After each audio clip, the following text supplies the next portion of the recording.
Okay, so welcome to week two. And what do you have due on week two?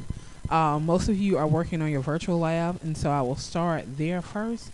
Um, you want to go to your virtual lab.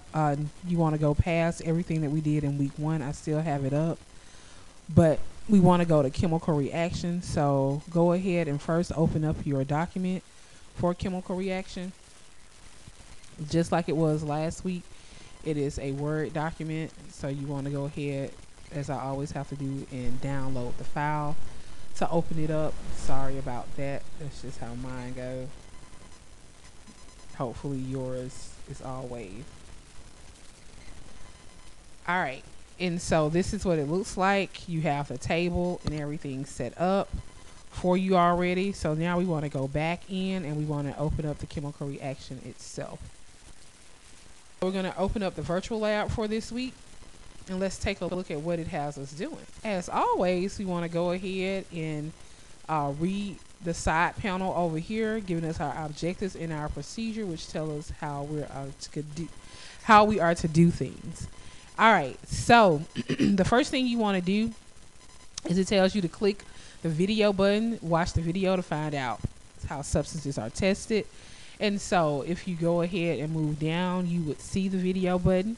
And so you want to click on it and it will play a video for you. I'm not going to sit here and listen to the video, but you should, as it asks you to.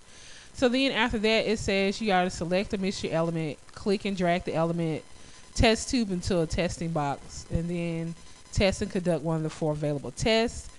And then open the test and record the results of the test. Continue the test of mystery element, recording it in your journal, then with the data, figuring out what it is. All right, so these are the elements that you have. So the element that you're using is going to be either antimony, barium, calcium, cesium, molybdenum, sodium, tellurium, or zinc. Sometimes even I get tongue-tied, yes. All right, so let's take a look at quickly what you are to do here. So you are to start out with test tube 1, and you want to test its density. So you put it in, and it tells you that the element has a high density. So you go here into your mystery, and you're testing 1, and you'll put in density is high. So we'll just go and work through this and see what we come up with. All right, so now that we tested number 1, you want to go then and test number 1 and its flame color. Ooh, pretty. So I'm silly, I'm sorry. So red is the flame color. So then we go back to our mystery, and our flame color is red. R-E-D, as my kids say. Next, we will then do our melting point. So now you want to move test tube 1 over into your melting point box. And so we'll have that done. And it says that it has a high melting point. So the melting point is high. It doesn't give us a number, just high. Hey. And then lastly, we want to do our boiling point. And so boiling point, we move the tube to the boiling point center. And what does it tell us about boiling point? Oh, it has a low boiling point. So then we go low. And so once we've done that, we then go and we look at the chart that's there. And so we're looking for something that first of all gives us red in the flame color. So there's only one thing that gives us red. It should have a low density. And what do we have? We have a high density. It should have a high melting point and a low boiling point. So let's look again. We have a high melting point and a medium boiling point. So based upon this, looking at it, and I'm going with the flame color, I'm going to assume that our first one is calcium. And so I would then, based upon the research that I've done, place calcium as number 1. And you see I'm basing it on calcium because of the things that matched. It's the only one that gives me a red, first of all, flame color.